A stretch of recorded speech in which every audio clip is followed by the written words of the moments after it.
Wedding in the Dark. In the heart of a quaint American city, where history and modernity intertwined, a story unfolded that would forever haunt the local residents and visitors alike.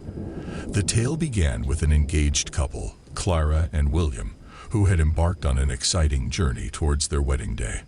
They had envisioned their special day to be a celebration of their love, and the place they held dearest to their hearts was the intimate and charming restaurant nestled amidst the bustling streets of the city. This restaurant held a special place in their love story, where they had shared countless romantic evenings, whispered sweet promises, and declared their love under the soft, amber glow of its candlelit tables.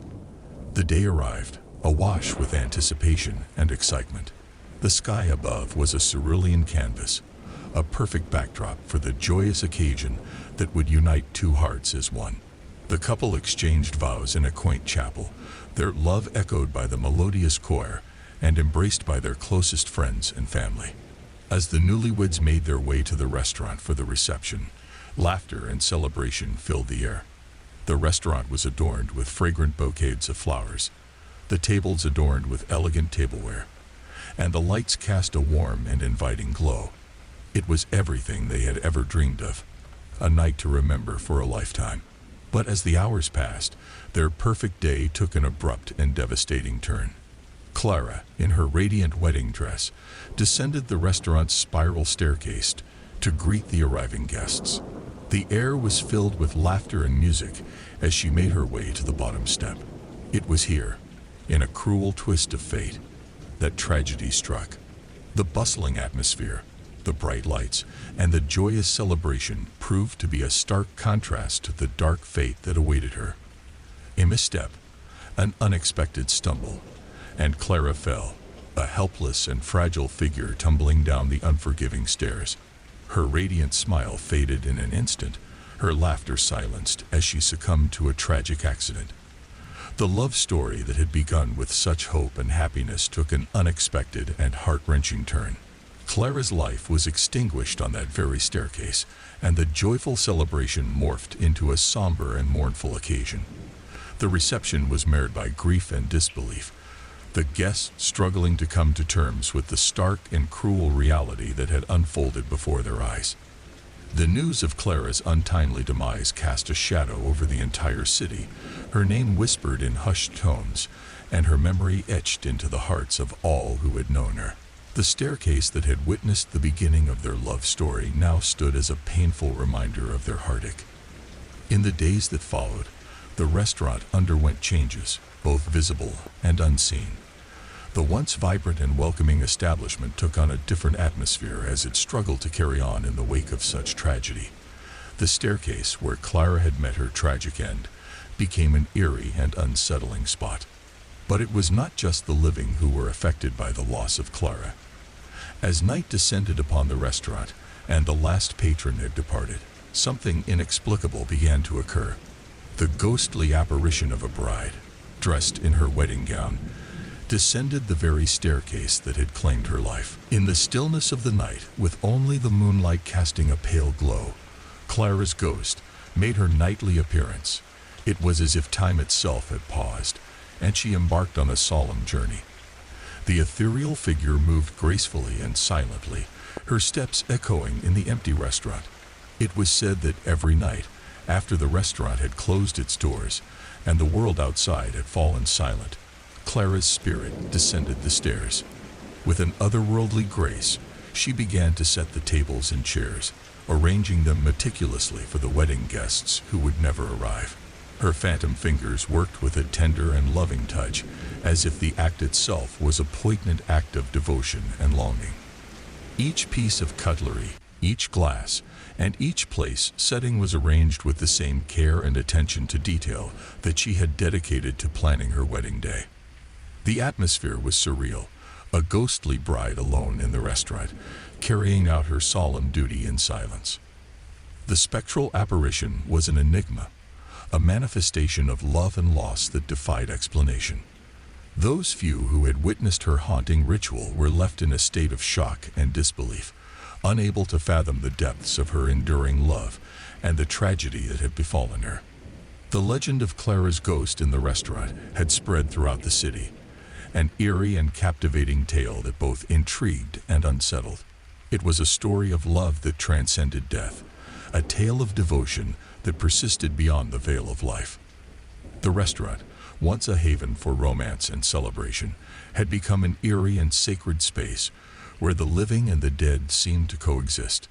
Clara's ghost, with her eternal wedding preparations, continued her nightly ritual, a poignant and bittersweet reminder of the love that had been torn asunder on the stairs of the restaurant. The enigma of Clara and her posthumous wedding preparations remained unanswered, a haunting and enduring mystery that lingered in the minds of those who had heard her tale. The restaurant, forever touched by her presence, had become a place where the living and the dead converged, where love and tragedy intertwined in a story that defied time and explanation. As the years passed, the restaurant continued to thrive, its doors open to diners and patrons who sought its unique ambience. Yet beneath the veneer of normalcy, the legend of Clara's ghost lived on, a reminder of the enduring power of love and the chilling consequences of a tragic twist of fate. The story of Wedding in the Dark remained one of the city's most captivating and unsettling tales, a story that would continue to be whispered in hushed tones and passed down through generations. Clara's spirit, a ghostly bride forever entwined with the restaurant she had loved, carried out her spectral preparations, an eternal act of devotion that defied the boundaries of the living and the dead. Three's a crowd.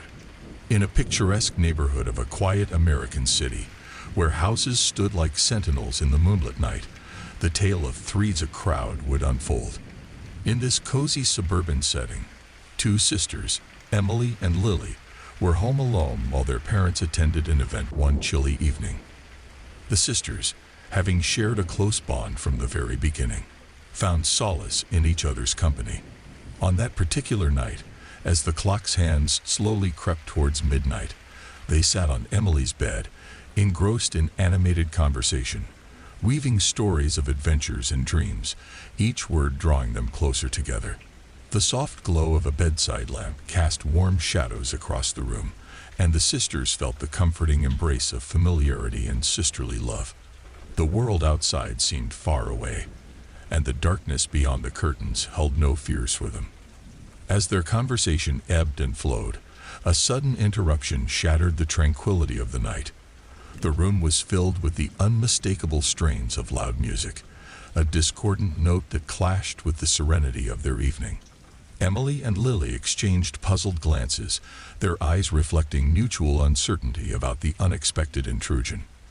Their parents were not the type to play music loudly, especially not when they weren't home. An unsettling unease settled over them as they tried to discern the source of the disturbance. The music, booming and invasive, seemed to originate from a direction they could not immediately pinpoint. It swirled around them, filling the room with an eerie ambience.